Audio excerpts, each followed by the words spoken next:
Bonjour les enfants, j'espère que vous allez bien. Aujourd'hui, je reviens chez vous avec une nouvelle notion, c'est la phrase impérative.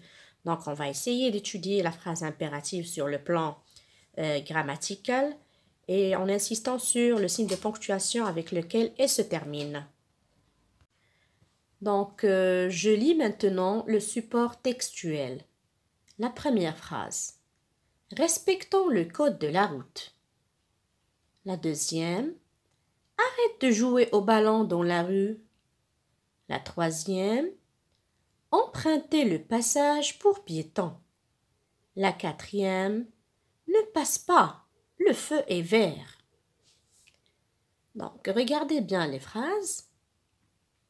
Donc ici, on constate que les 4 phrases commencent par des verbes.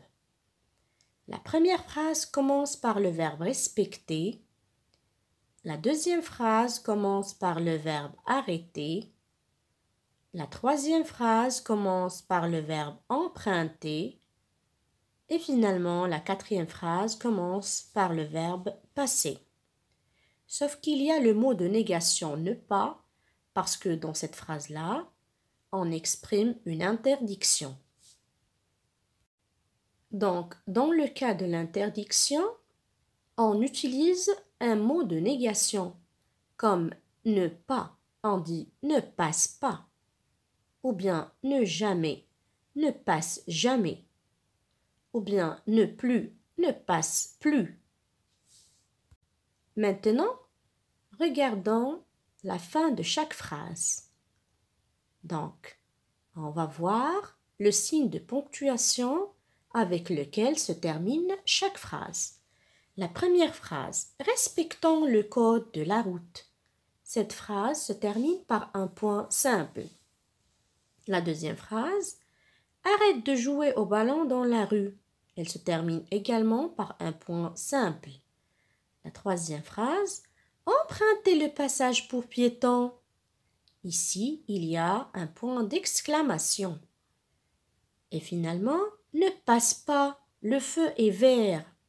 Donc, ne passe pas, elle se termine par un point d'exclamation.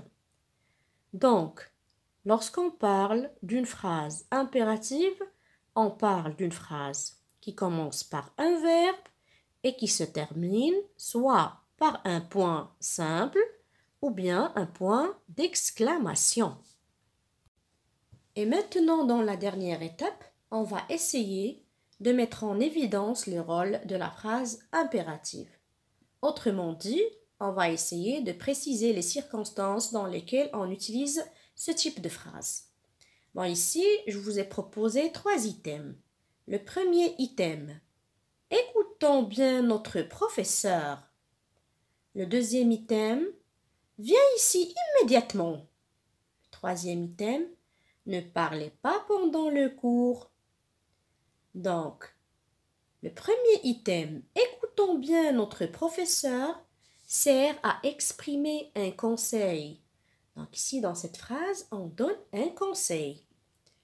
Par ailleurs, dans la deuxième phrase, viens ici immédiatement, on donne un ordre.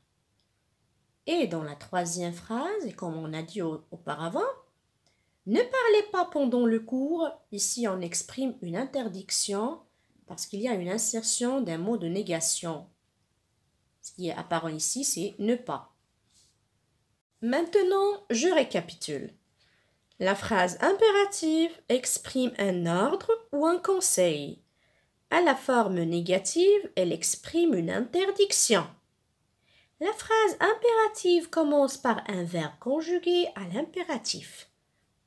Elle se termine par un point simple ou un point d'exclamation. J'espère que vous avez bien aimé ma vidéo et à la prochaine. Bye!